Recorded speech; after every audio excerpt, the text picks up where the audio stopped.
Hello welcome to rid short talks. നമസ്കാരം. ഇപ്പോ നമ്മുടെ കയ്യിലുള്ള വിവരങ്ങൾ വെച്ച്, അതായത് ജൂലൈ 25 വെള്ളിയാഴ്ച വരെയുള്ള ഡാറ്റ ഉപയോഗിച്ച് വരാനിരിക്കുന്ന തിങ്കളാഴ്ച ജൂലൈ 28ലേക്കുള്ള നിഫ്റ്റി ട്രേഡിംഗ് സാധ്യതകൾ നമുക്കൊന്ന് പരിശോധിക്കാം. തീർച്ചയായും. കഴിഞ്ഞ ആഴ്ചത്തെ ഡാറ്റ വെച്ച് അടുത്ത ദിവസത്തെ മാർക്കറ്റ് എങ്ങനെയായിരിക്കുമെന്ന് ഒരു ധാരണയുണ്ടാക്കാനാണ് നമ്മൾ ശ്രമിക്കുന്നത്. നമുക്ക് തുടങ്ങാം. ശരിയാണ്. ഒരു ട്രേഡിംഗ് പ്ലാൻ ഉണ്ടാക്കുമ്പോൾ എപ്പോഴും പല ടൈം ഫ്രെയിംസിലെ ചാർട്ടുകൾ നോക്കുന്നത് നല്ലതാണ്. അതെ അതെ, അതൊരു വലിയ ചിത്രം തരും. മാർക്കറ്റ് ശരിക്കും എങ്ങോട്ടാ പോകുന്നത്, പിന്നെ പ്രധാനപ്പെട്ട തടസ്സങ്ങൾ, പിന്തുണകൾ ഒക്കെ എവിടെയാണെന്ന് മനസ്സിലാക്കാൻ അത് പകരും. നമ്മളിപ്പോ ഡെയിലി 4 മണിക്കൂർ ചാർട്ടൊക്കെ നോക്കിയിട്ട് തിങ്കളാഴ്ചത്തെ ഒരു ഇൻട്രാഡേ പ്ലാനിനു വേണ്ടി 15 മിനിറ്റ് ചാർട്ടിലായിരിക്കും കൂടുതൽ ശ്രദ്ധ കൊടുക്കുക. ഓക്കെ. അപ്പോൾ ഈ മൾട്ടി ടൈം ഫ്രെയിം അനാലിസിസ്, അതായത് പല സമയപരിധിയിലുള്ള വിശകലനം, എന്താണ് നമ്മളോട് പറയുന്നത്? ഡെയിലി ചാർട്ട് D1 നോക്കുമ്പോൾ എന്താ കാണുന്നത്? ഡെയിലി ചാർട്ടില് ഹോസ്റ്റ് പറഞ്ഞ പോലെ ട്രെൻഡ് താഴോട്ടാണ്, ബേറിഷാണ്. ലോവർ ഹൈസ് ലോവർ ലോസ് അല്ലേ? അതെ. വില തുടർച്ചയായിട്ട് താഴ്ന്ന ഹൈകളും താഴ്ന്ന ലോകളും ഉണ്ടാക്കുന്നുണ്ട്. ഇത് വിപണി ദുർബലമാണെന്നാണ് കാണിക്കുന്നത്. ഇപ്പോൾ വില നിൽക്കുന്നത് ഒരു പ്രധാന സപ്പോർട്ട് സോണിന്റെ അടുത്താണ്. ഏകദേശം 24,800-നും 24,820-നും ഇടയിൽ. കഴിഞ്ഞ ദിവസത്തെ ആ വലിയ വോളിയം സ്പൈക്ക്, ആ വിൽപ്പന ഒരു ചെറിയ തിരിച്ചുകയറ്റത്തിന് സാധ്യത തരുന്നുണ്ടോ? അതോ? ഒരു സാധ്യതയുണ്ട്. പക്ഷേ വലിയ ചിത്രം നോക്കുമ്പോൾ മൊത്തത്തിലുള്ള ട്രെൻഡ് ഇപ്പോഴും ബേറിഷ് തന്നെയാ. ആ വോളിയം ഒരു താൽക്കാലിക പുൾബാക്കിന് കാരണമായേക്കാം. പക്ഷെ ട്രെൻഡ് മാറാൻ മാത്രം ശക്തമാവണമെന്നില്ല. ശരി. ഇനി 4 മണിക്കൂർ ചാർട്ടിലോ? 4H 4 മണിക്കൂർ ചാർട്ടിലും ഇതേ ബലഹീനത വ്യക്തമാണ്. അവിടെ മുമ്പത്തെ ഒരു പ്രധാന സപ്പോർട്ട് ലെവൽ ഉണ്ടായിരുന്നു, ഏകദേശം 24,960. അത് ബ്രേക്ക് ചെയ്തു. പിന്നീട് വില അങ്ങോട്ട് തിരിച്ചുപോയി. പക്ഷേ അതിനു മുകളിൽ പിടിച്ചു നിൽക്കാൻ പറ്റിയില്ല. ഒരു റീടെസ്റ്റ് ഫെയിലിയർ സംഭവിച്ചു. ഓക്കെ. അപ്പോ പഴയ സപ്പോർട്ട് ഇപ്പോൾ റെസിസ്റ്റൻസ് ആയി മാറി. അതെ, അത് ബലഹീനത ഒന്നുകൂടി ഉറപ്പിക്കുന്നു. എന്നാ 1 മണിക്കൂർ ചാർട്ടില് ചെറിയൊരു വ്യത്യാസം കാണുന്നുണ്ടല്ലോ. ഈ 24,820-നടുത്ത് ഒരു ചെറിയ ഡിമാൻഡ്, അതായത് വാങ്ങാൻ ആൾക്കാർ വരുന്നു എന്നൊരു സൂചന. ആ കാൻഡിലുകളുടെ താഴെയുള്ള നിഴലുകള്, ലോവർ വിക്സൊക്കെ, അതാണോ കാണിക്കുന്നത്? അതൊരു നല്ല പോയിന്റാണ്. അവിടെ ചെറിയൊരു താൽപ്പര്യം കാണിക്കുന്നുണ്ട്, ഒരു താൽക്കാലിക സപ്പോർട്ട് പോലെ. പക്ഷേ ഇതൊരു ശക്തമായ ബുള്ളിഷ് റിവേഴ്സൽ, അതായത് മുകളിലേക്കുള്ള ഒരു തിരിഞ്ഞുവരവിന്റെ സൂചനയായിട്ട് ഉറപ്പിക്കാൻ പറ്റില്ല. കാരണം ഹയർ ടൈം ഫ്രെയിംസിലെ ട്രെൻഡ് ഇപ്പോഴും താഴോട്ട് തന്നെയാ. ശരിയാണ്. അപ്പോ ഇനി നമുക്ക് 15 മിനിറ്റ് ചാർട്ടിലേക്ക് വരാം. തിങ്കളാഴ്ചത്തെ ട്രേഡിംഗിന് കൂടുതൽ ശ്രദ്ധിക്കേണ്ട ലെവലുകൾ ഏതൊക്കെയാണ്? ഓക്കെ. 15 മിനിറ്റ് ചാർട്ടിൽ പ്രധാനപ്പെട്ട തടസ്സം, അതായത് റെസിസ്റ്റൻസ്, വരുന്നത് 24,880, 24,920 സോണിലാണ്. അതുപോലെ പ്രധാനപ്പെട്ട പിന്തുണ, സപ്പോർട്ട് വരുന്നത് 24,880, 24,820 സോണിലും. ഇതിനിടയിൽ ഏകദേശം 24,850-ൽ ഒരു ചെറിയ തടസ്സവും ഒരു മൈനർ റെസിസ്റ്റൻസും കാണുന്നുണ്ട്.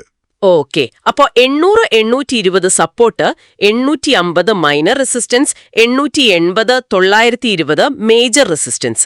അതെ, ഈ ലെവലുകൾ തിങ്കളാഴ്ചത്തെ നീക്കങ്ങൾക്ക് വളരെ പ്രധാനപ്പെട്ടതാവാം. അപ്പോ ഈ വിവരങ്ങളൊക്കെ വെച്ചിട്ട് തിങ്കളാഴ്ചത്തെ ട്രേഡ് പ്ലാൻ എങ്ങനെയാവും? ഇവിടെയാണ് കാര്യങ്ങൾ രസകരമാവുന്നത്. എന്തുതരം സെറ്റപ്പാണ് കൂടുതൽ സാധ്യത? ഈ അനാലിസിസ് വെച്ച് നോക്കുമ്പോൾ കൂടുതൽ സാധ്യത ഒരു ഷോർട്ട് സെറ്റപ്പിനാണ്. അതായത് വില കുറയുമെന്ന് പ്രതീക്ഷിച്ചുള്ള ട്രേഡ്. എവിടെയായിരിക്കും എൻട്രി പരിഗണിക്കുക? ഇപ്പോ വില ഒരു 24,850, 24,860 റേഞ്ചിലേക്ക് വന്നിട്ട് അവിടെ തടസ്സം നേരിട്ട് താഴേക്ക് തിരിയുന്ന ലക്ഷണങ്ങൾ, അതായത് റിജക്ഷൻ കാണിക്കുകയാണെങ്കിൽ നമുക്കൊരു ഷോർട്ട് എൻട്രി നോക്കാം. സ്റ്റോപ്പ് ലോസ് എവിടെ വെക്കണം? സ്റ്റോപ്പ് ലോസ്, അതായത് നഷ്ടം ലിമിറ്റ് ചെയ്യുന്നത് ആ 24,880, 920 സോണിന് മുകളിൽ ഒരു 24,900-ന് മുകളിൽ വെക്കുന്നത് സേഫ് ആയിരിക്കും. ടാർഗറ്റുകളോ? ആദ്യത്തെ ടാർഗറ്റ് ആ പ്രധാന സപ്പോർട്ടായി 24,800 ആകാം.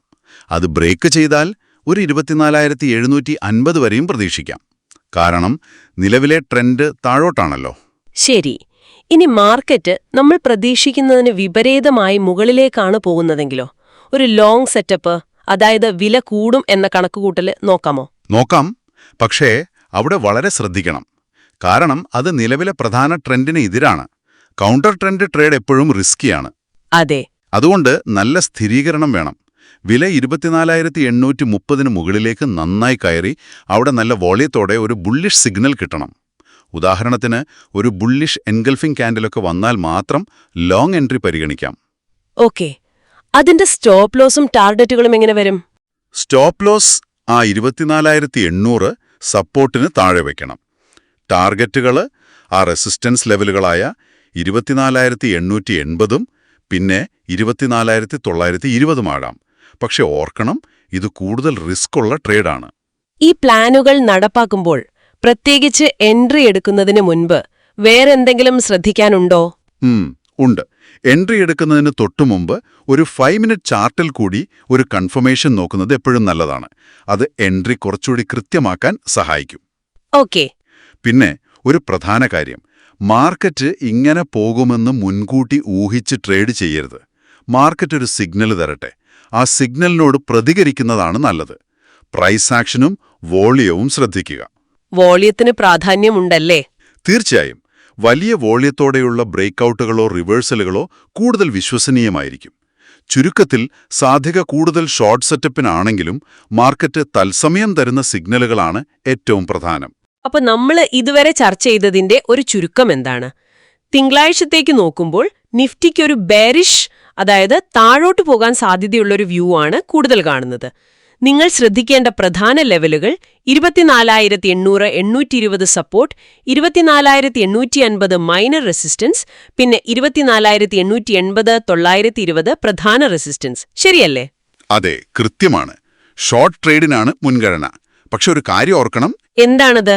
ഇത് വെറും സാധ്യതകൾ മാത്രമാണ്, ഒരു ഗ്യാരണ്ടിയുമില്ല. തിങ്കളാഴ്ച രാവിലെ മാർക്കറ്റ് തുറക്കുമ്പോൾ യഥാർത്ഥത്തിൽ എന്ത് സംഭവിക്കുന്നു, ക്യാൻഡിലുകൾ എങ്ങനെ വരുന്നു, വോളിയം എങ്ങനെ പ്രതികരിക്കുന്നു എന്നതിനെയൊക്കെ ആശ്രയിച്ചിരിക്കും കാര്യങ്ങൾ. ഈ വിശകലനം നിങ്ങൾക്കൊരു വഴികാട്ടി മാത്രം.